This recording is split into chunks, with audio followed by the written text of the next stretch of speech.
இவன் போக முடியாது. அவளை பார்த்து மயக்கத்துல உட்காந்துருப்பாங்க. இல்ல இல்ல நீங்களே முதல்ல இந்த தேவாமிர்தத்தை குடிங்க அப்படின்னு சொல்லி அசுரர்கள் சொல்லிடுவாங்க. அது வரைக்கும் நம்ம இந்த பெண்ணை பார்த்துக்கிட்டு இருக்கலாமே. ஆனா இந்த ப்ரொடெக்ஷன் என்கிற அசுரன் சொல்லுவான், டே வந்த வேலை கிடைச்சிருச்சு, குடிச்சிட்டு நம்ம பாட்டுக்கு எந்திச்சு போலாம்டா, வாங்கடா அப்படின்னு கூப்பிடுவான். நீ சும்மா உட்காருங்க, எதையாச்சும் சொல்லிட்டே இருக்காதுன்னு சொல்லி அவனை அடக்கி உட்கார வைப்பான். அவன் முடிவு பண்ணிடுவான், இவனோட சேர்ந்தோம்னா நம்மளுக்கு தேவாமிர்தம் கிடைக்காது அப்படின்ட்டு. அவனுக்கு உருமாறும் தன்மை கொண்டவன் தன் உருவத்தை தேவர்களாக உருமாற்றிக் கொண்டு சூரிய சந்திரர்களுக்கு நடுப்புற போய் உட்காந்துருவான். இந்த மோகினி அவதாரத்தில் உள்ள பெருமாள் எல்லாருக்கும் தேவாமிர்தம் கொடுத்துட்டே வருவார். சூரியன் ஃபர்ஸ்ட் வாங்கி குடிப்பான். அடுத்து இந்த அசுரன் ப்ரொடெக்ஷன் என்கிற அசுரனும் வாங்கி குடிச்சிருவான். வேகமாக சாப்பிடுவான். இத பின்னாடி இருந்து பார்த்துட்டு இருப்பான். சந்திரன் பார்த்துருவான், இவன் நம்மளுக்கு முன்னாடி உட்கார்ந்த சூரியனுக்கு ஏன் இவ்வளவு அவசரம், ஏன் இவ்வளவு வேகமா குடிக்கணும் அப்படின்ட்டு எந்திரிச்சு பார்ப்பான். சூரியன் கிடையாதுங்கிறத கண்டுபிடிச்சிருவான். உடனே அது மோகினிட்ட சொல்லுவான், இது எனக்கு முன்னாடி உட்கார்ந்து இருக்கிறது சூரிய பகவான் கிடையாது அப்படின்னு. மோகினி அவதாரத்தில் உள்ள பெருமாள் தன் கையில் உள்ள அகப்பையால் ஒரே அடி, தலை வேறு முண்டம் வேறாக அந்த அசுரன் ரெண்டா பிச்சுக்கிட்டு போய் விழுந்துருவான். அந்த அகப்பைக்கே ஒரு கதை உண்டு. அது விஷ்ணுவோட சக்கரம் அகப்பையாக வந்தது. ஒரு வாட்டி உடல் போயிடுச்சுன்னா மறுவாட்டி சக்கரத்தாலேயோ சூழத்தாலேயோ அடி வாங்கினா ஒன்னா சேர முடியும். இல்லைன்னா ரெண்டா பிச்சு போட்ட உடம்ப கூட மாற்றி இணைத்தால் இணைந்து கொள்ளும். எப்படி மாத்தினாலும் இணைச்சு கொள்ளும். அதெல்லாம் நிறைய கதைகள் இருக்கு. ஆனால் இந்த அடிப்பட்ட இது மறுபடியும் ஒன்று சேராது. இந்த அசுரன் ரெண்டா பிச்சுக்கிட்டு போய் விழுந்துட்டான். இருந்தாலும் அவனுக்கு உயிர் போகாது. தேவாமிர்தத்தை அருந்திட்டான். அவன் அசுரர்கள் சேர்த்துக்க மாட்டேங்கிறாங்க. இவனால மிச்சம் யாருக்குமே தேவாமிர்தம் கிடைக்கல. தேவர்கள் ஆல்ரெடி இவனை சேர்த்துக்க மாட்டாங்க. உயிரும் போகாது, உடலும் ஒன்றே. அப்படிங்கும் போது ரொம்ப கஷ்டப்படுறான். இருக்கவே இருக்காரு நம்பாலு. எப்பேற்பட்ட எந்த கேள்வி எந்த வரம் கேட்டாலும் கொடுக்கறனே இருக்காரு எம்பெருமான். நான் காலையில சாவக்கூடாது, மாலையில சாவக்கூடாது, அதுக்கும் ஒண்ணு வச்சிருப்பாரு. சாயங்காலம் மரத்தாலோ இரும்பாலே சாவக்கூடாது அப்படின்னாலும் அதுக்கும் முனிவரோட வஜ்ராயுதம் இருக்கு. அதை கண்டுபிடிச்சு எல்லா வரத்தையும் மட்டும் வாங்கிடுவாங்க. கொடுத்தவன் பேசாம உட்கார்ந்து இருப்பான். அவன் தலையில கை வச்சுட்டு போயிடுற கதைன்னு சொல்லுவாங்க. அதே பிறகு சிவபெருமான்ட்ட நீங்க எல்லா வரமும் கேட்டு அசுரர்களோ தேவர்களோ இருவருமே வாங்கிடுவாங்க. அவ்வளோ பெரிய கொடுத்தவருக்கு நம்ம கேட்கிற இத்தனோடு வரமா கொடுக்க முடியாது. நினைச்சு பாருங்க, கேட்க வைப்பதும் அவரே, கேட்பதும் அவரே. இவ்வளோண்டு வரம் நம்ம கேட்கிறோம், அதுவா அவரால் கொடுக்க முடியாது. இப்ப இந்த அசுரன் ரெண்டா பிச்சுக்கிட்டு போய் இருக்கிறான்.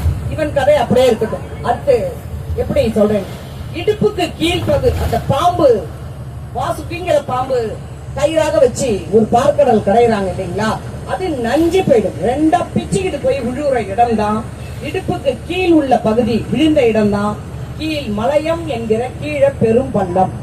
அதனாலதான் கேது பகவான் இடுப்புக்கு கீழே பாம்பாவும் மேல அசுரர் உடலாவும் இருக்கும்.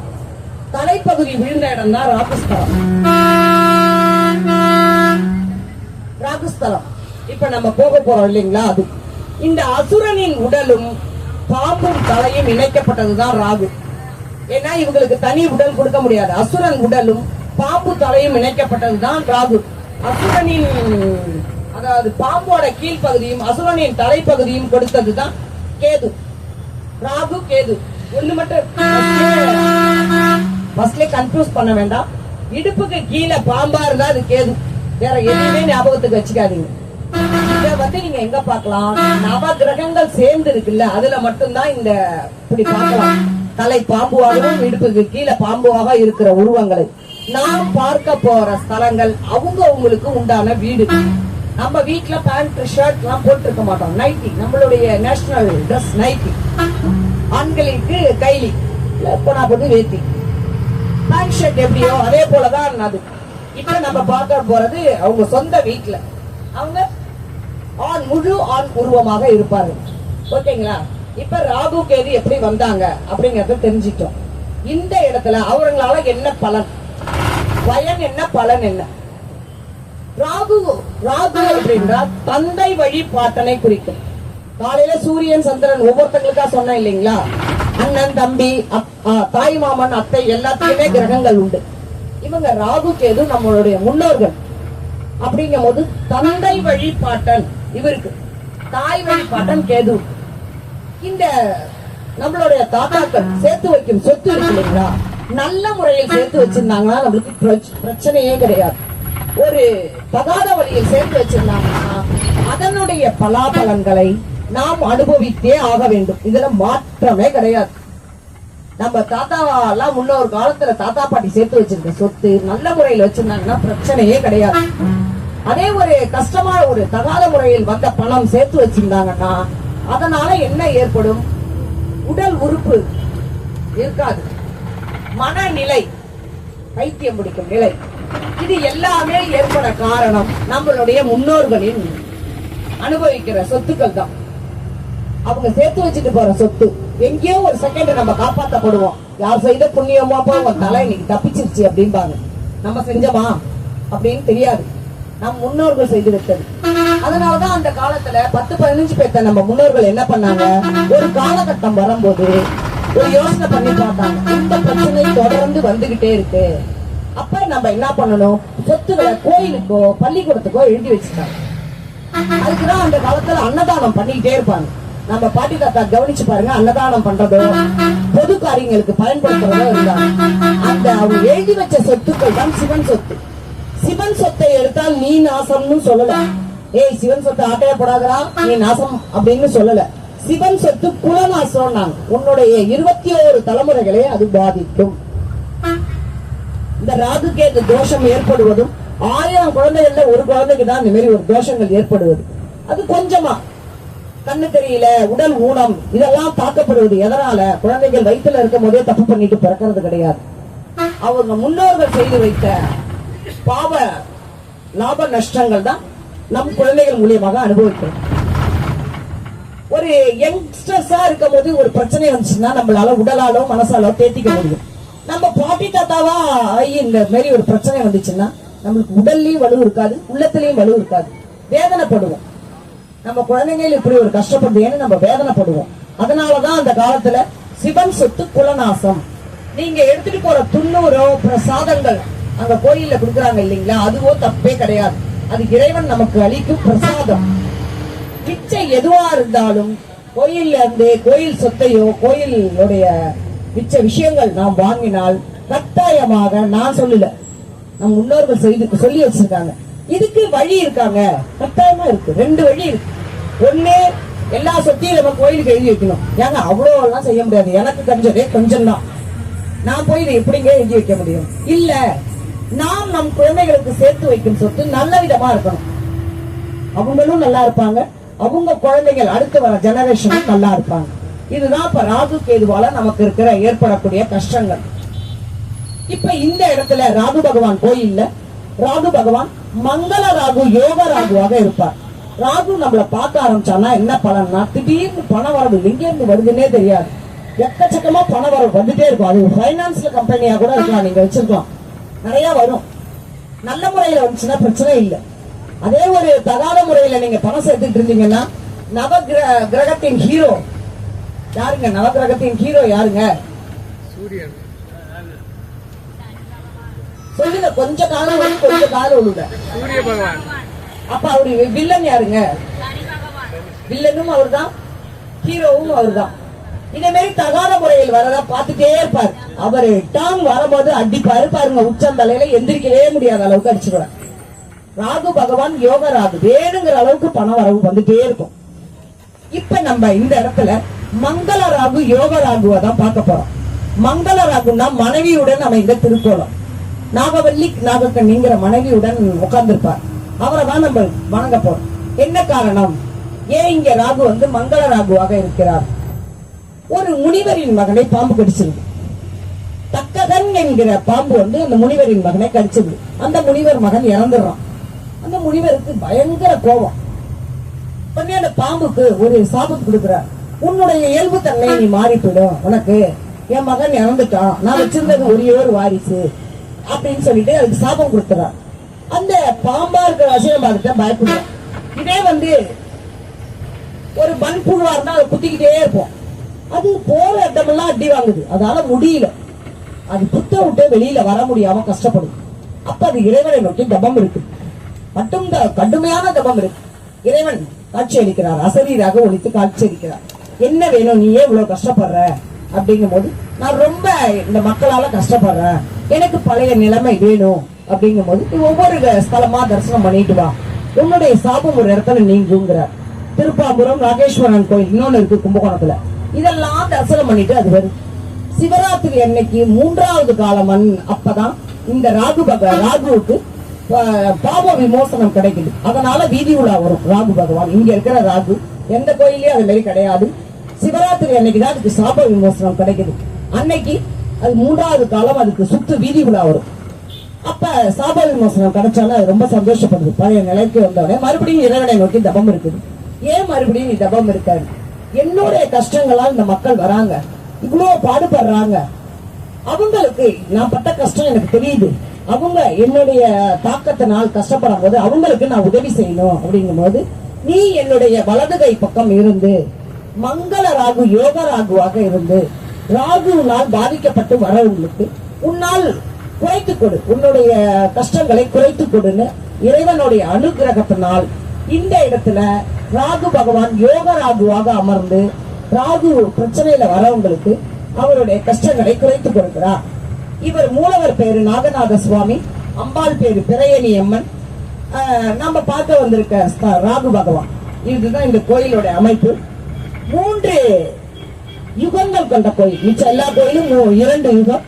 இந்த திருநாகேஸ்வரம் 3 யுகம் கொண்ட கோயில். 3 பாடப்பட்டது, எக்ஸ்ட்ரா 3 பாடப்பட்டது. அணியில சேக்கிலார் தான் இந்த கோயிலோடைய 63 இருக்கிறாங்கன்னு கண்டுபிடிச்சதே சேக்கிலார் தான். அவரை பத்தி ஆராய்ச்சி பண்ணி சேக்கிலார் இங்க நிறைய பாட்டு பாடி இருக்கிறார். இந்த கோயிலை பத்தி பதிகம் நிறைய பாடி இருக்கிறார். ரொம்ப ஃபேமஸான கோயில் திருநாகேஸ்வரம். இங்க உங்க எல்லாரையும் உட்கார வச்சு கொஞ்ச நேரம் சங்கல்பம், மிச்சம் எந்த கோயிலும் கிடையாது, இந்த ஒரு கோயில்ல மட்டும்தான் சங்கல்பம் பண்ணுவோம். பூ ஒரு கிண்ணத்துல போட்டு எடுத்துட்டு வருவாங்க. ஏன்னா அர்ச்சனை பண்ண டைம் கிடையாதுங்கிற வாசி சங்கல்பம் பண்ணிக்கிறது.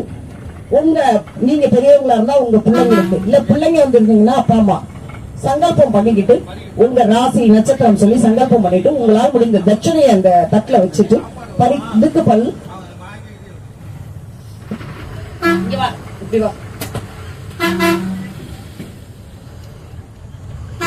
அப்படியே நில்லி இறங்குறாரு. உங்களால் சங்கல்பம் பண்ணிக்கிட்டு வாங்க. சிவாய திருச்சிற்றம்பலம். சிவாய நம. இப்ப நம்ம அடுத்து பார்க்க போற ஊர் வந்து சூரியனார் கோயில். சூரியனை சிவசூரியனாக பார்க்க போகிறோம். மூலவரே இங்க சூரியன் தான். மூலவர் சிவசூரியனாக காட்சியளிப்பார். 2 பக்கமும் 2 மனைவிகளோட, உஷாதேவி சாயாதேவி. ஒன்ன வச்சுக்கிட்டே நம்ம இவ்வளவு பாடுபட வேண்டியிருக்கு. சூரிய பகவான் 2 மனைவியா, அவர் எவ்வளவு இச்சத்தை பூர்த்தி பண்ணிக்க வேண்டியது. 2 மனைவிகளும் காட்சி அளிப்பாராம். அப்புறம் எப்படி அவர் குழு குழு குழு குழுன்னு இருக்க முடியும்? இப்பதான் ஆட்டாதான் இருப்பார். அதுக்கும் நாங்க வழி வச்சிருக்கோம். இல்ல வெயில் என்ன வெயில் அடிச்சாலும் நாங்க வத்தலை போட்டு காய வச்சிருக்கோம். இந்த வேலையெல்லாம் நம்மள்ட்ட வச்சுக்க கூடாது இல்லைங்களா? உண்மைதானே? இந்த காட்டு வேலையெல்லாம் நம்மள்ட்ட வச்சிருந்தா அதுக்கும் நாங்க ஆப்ஷன் வச்சிருக்கோம். இந்த சூரிய பகவானுடைய மனைவி பெயர் உஷாதேவி முதல். 2வது மனைவி பேரு சாயாதேவி. முதல் மனைவிக்கும் சூரிய பகவானுக்கும் மனு யமதர்மராஜன், யமன், ஒரு பெண், 3 பேர், 3 குழந்தைகள்.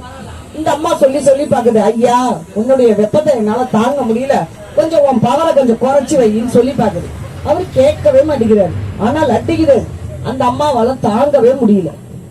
நம்மளா இருந்தா 2 சாத்தி உட்கார வச்சிருப்போம். அந்த அம்மாவுக்கு தெரியல போல இருக்கு. சரி தொலைது போ, முடியல, கிளம்பிட்டு அப்பா வீட்டுக்கு கிளம்பிட்டு.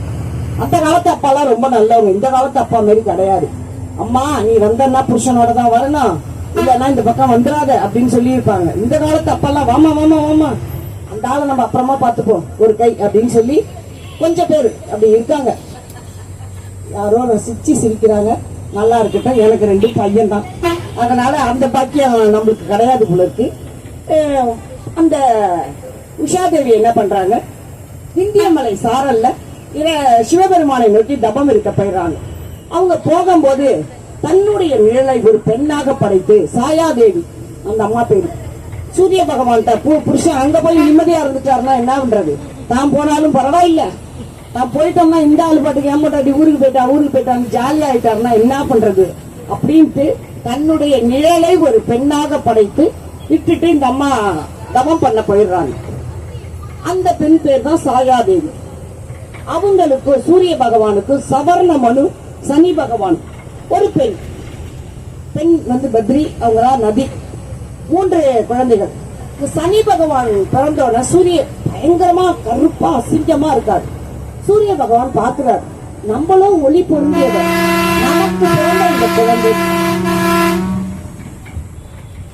நமக்கு பிறந்த இந்த குழந்தை எப்படி இப்படி இருக்கிறாரு பார்க்கும்போது தன்னுடைய மனைவி வந்து உஷாதேவியோட நிழல் சாயாதேவிங்கிறத கண்டுபிடிக்கிறார். சனி பகவானை பார்த்தாலே சூரிய பகவானுக்கு பிடிக்க, ஜோசியக்காரங்க அதுக்குதான் சொல்லுவாங்க, சனியும் சூரியனும் ஒரு இடத்தில் இருந்தால் அப்பாவுக்கும் மகனுக்கும் ஆகாதும்பா. 2 பேரும் ஒரு காலகட்டம் ஒன்னாக இருந்தாங்கன்னா வேற மாதிரி கூட சொல்லலாம், 2 பேர்ல ஒருவர் தான் இருப்பாங்க அப்படின்னு சொல்லுவாங்க.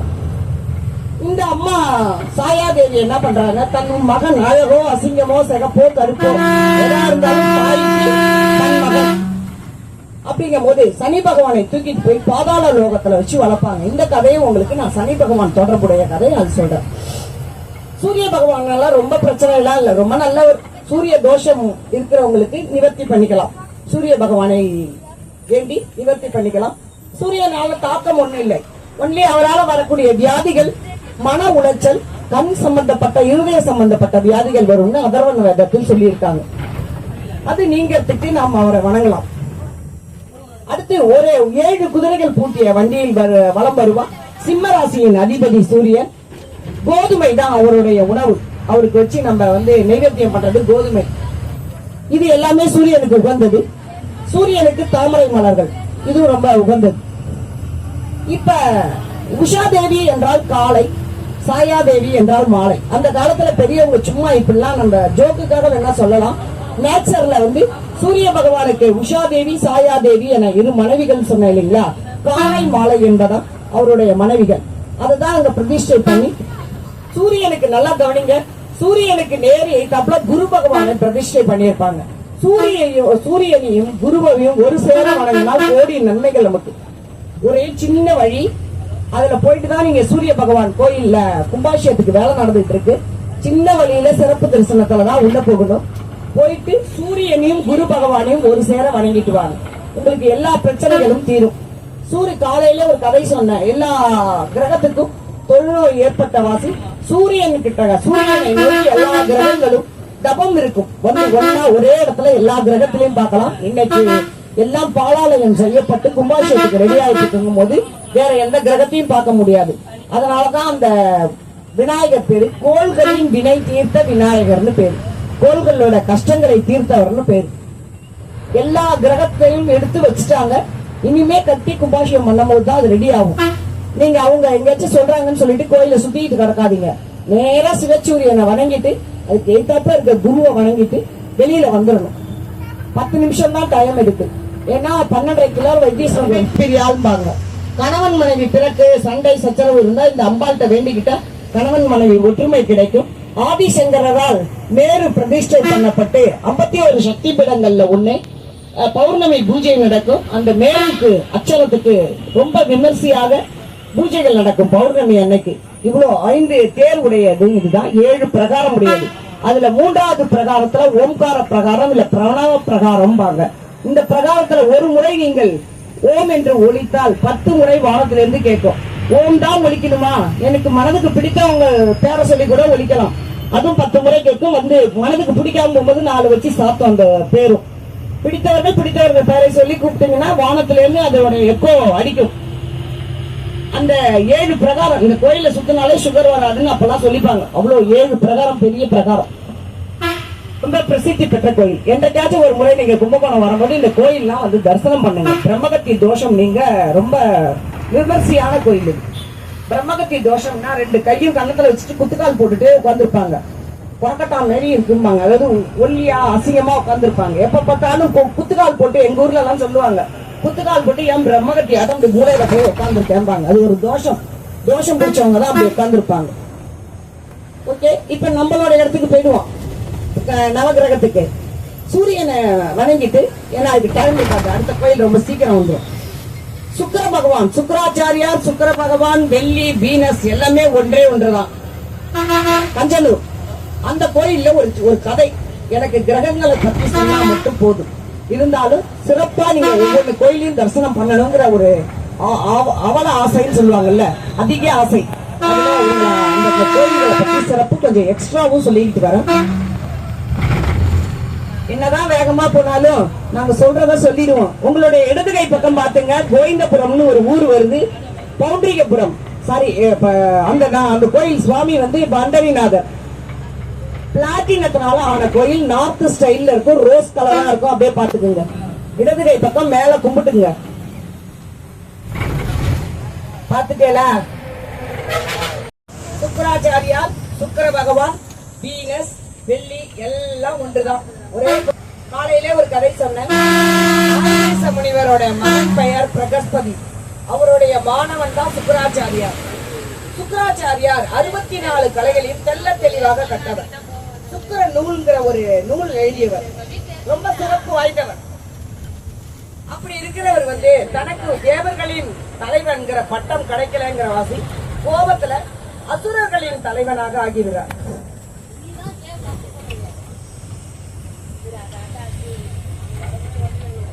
அசுரர்களின் தலைவராக ஆகிறார். அப்படி இருக்க போது அசுரர்களுக்குள்ள குரு கொஞ்சம்